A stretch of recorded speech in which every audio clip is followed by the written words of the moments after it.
नमस्कार मित्रांनो, जय शिवराय. आज खूप दिवसांनी व्हिडिओ बनवतो आणि कारण पण तसंच आहे. आजचा व्हिडिओ थोडासा कॉन्ट्रोव्हर्शियल असेल, कारण प्रशासनाबद्दल मी काही गोष्टी बोलणार आहे आज, भोर नगरपालिकेबद्दल. तर आपल्या सर्वांना विनंती आहे, जे कोण हा व्हिडिओ पाहतील, कृपया आपल्या भोर शहरामधील आपल्या सर्व ओळखीच्या लोकांना हा व्हिडिओ पाठवा.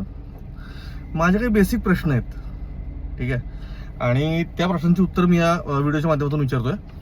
पहिली गोष्ट म्हणजे, आत्ताच तुम्हाला काही दिवसापूर्वी माहिती मिळाली असेल की काय आपले माझ्या आमदारांच्या प्रयत्नामुळं भोरमध्ये शास्ती कर माफ झाला आणि दंड रक्कम माफ झाल्यामुळं जे काही आपला कर आहे शहराचा, घरपट्टी पाणीपट्टी जे काय असेल ते नगरपालिकेचा टॅक्स, तो आपल्या सर्वांनी भरायचा आहे. तर माझा पहिला प्रश्न असा, आपण जो कर भरतो त्या कराचा उपयोग कुठे केला जातो?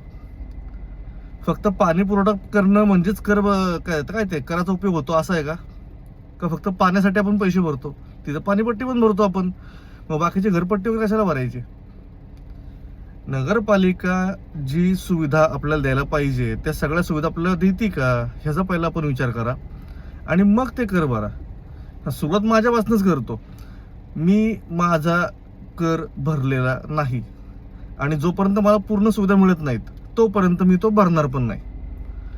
आता त्याच्या पुढची गोष्ट, काही लोकांनी, नगरपालिकेतल्या काही कर्मचाऱ्यांनी मला फोन केला, काही लोक खूप प्रेमाने माझ्याशी बोलले, काही लोकांनी मला काय ते इशारावाचा धमकी पण दिली की तुमच्या घरावरती जप्ती येईल, तुमच्या इथलं साहित्य आम्ही जप्त करून नेऊ.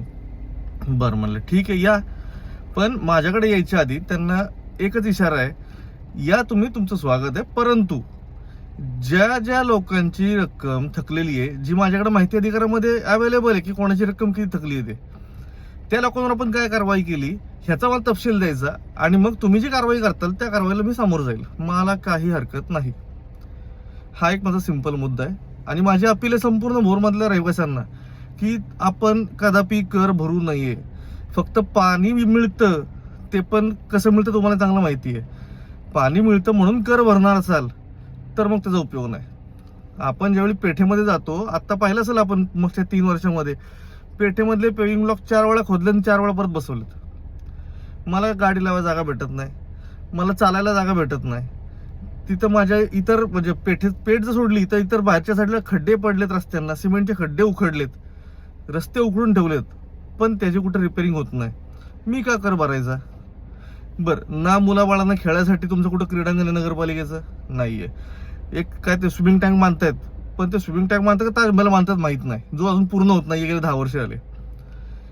त्यानंतर नाना आणि पार्क जे ते असं बांधून ठेवलंय, फक्त बाहेरनं बघायचं. ते कुलूप पण गंजलं होत्या पार्कचं, ते तरी बदला. ह्या कुठल्या गोष्टीची सुविधा आपल्या भोरमध्ये अवेलेबल नाहीये. त्यामुळं माझं स्पष्ट मत आहे, कर भरणार नाही. ज्याला कोणाला माझ्याबद्दल जे माझं मी मत व्यक्त केलंय सहमत असतील त्यांनी कृपया हा व्हिडिओ पुढे पाठवावा. धन्यवाद. जय हिंद, जय महाराष्ट्र.